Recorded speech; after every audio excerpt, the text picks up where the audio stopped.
Okay. 12 Nights of Christmas. No, not really. 12 Nights of Judicial Corruption. A bit different. The original 12 Nights of Judicial Corruption occurred in the year 2000 after Gore Bush occurred. I had been there for Gore Bush and had talked to several of the personalities, such as Greater Lancestron for instance, others for less than that who were rude, and to Jim Warren, who listened for about a minute and discussed it and indicated that it wasn't really what he saw as pertinent at the time. But I think judicial corruption actually screamed out for what happened in Gore Bush, both on the part of the Florida Supreme Court and the U.S. Supreme Court, for they showed they had few principles and more politics. Those that were conservative voted a liberal position. Those that were liberal voted a conservative position just to get their guy in.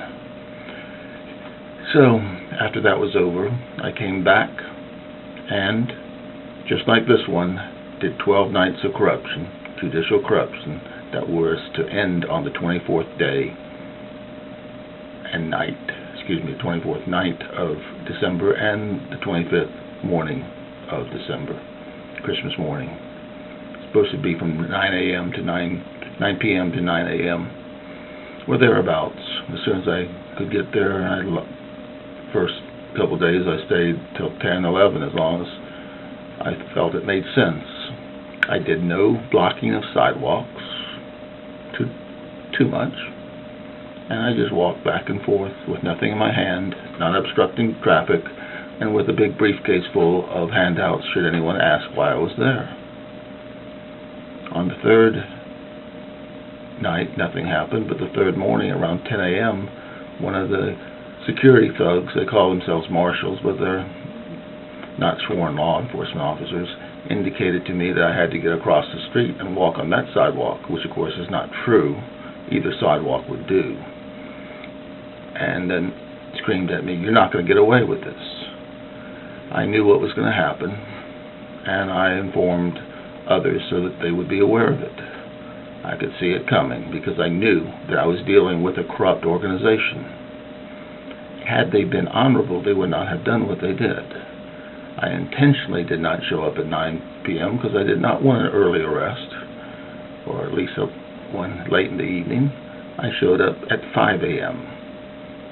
Within a few minutes, probably at least by 5:15, another security thug came out, the one that had given me the most trouble during the time where I was attempting to review my case in the Florida Supreme Court, and he had been basically acting as though he was some sort of mongrel who could not even pretend that he was anything to do with law enforcement, which he wasn't. But now he came out weirdly dressed in black shorts, a black t-shirt, and a sidearm. And he indicated that I needed to leave, and I said, "I'm just walking the sidewalk." I said, "No, it is lawful. In a peaceful protest, one-man protests are lawful. They don't get much attention, but they are lawful. You walk back and forth, stay on the public sidewalk, nothing unlawful about it." They made an unlawful arrest. They put me in solitary, gave me bail, but refused to allow me to use the telephone for 48 hours. Leon County Sheriff was corrupt. He had evidently orders to be such. One must presume there's a reason for it. You don't put someone in solitary and refuse to allow them to use the telephone. They said because I had been praying a lot, they could not predict what I would do with the telephone, and that's why they couldn't let me use the telephone.